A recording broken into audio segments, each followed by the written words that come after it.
There was a point while playing Continuity 2 where I started a level and immediately pressed the home button on my iPod Touch, muttering "sod that" under my breath as I did so.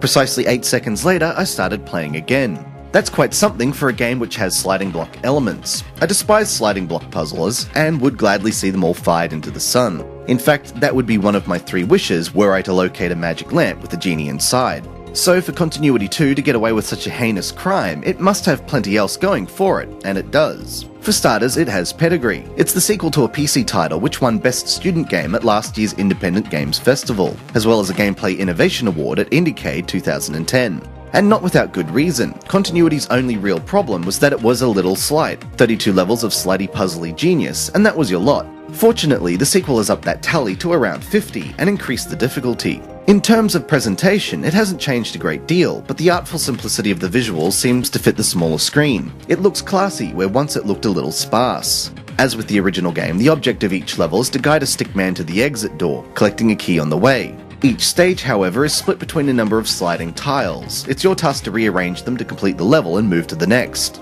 Initially, it all seems very straightforward, but to move from one tile to another, the platforms and gaps on the tiles have to match up with the adjacent ones, or your avatar will fall into nothingness. A solution might look simple at first, but you sometimes have to go via C and D to get from A to B, and often back through A and then C before moving back to D and then B.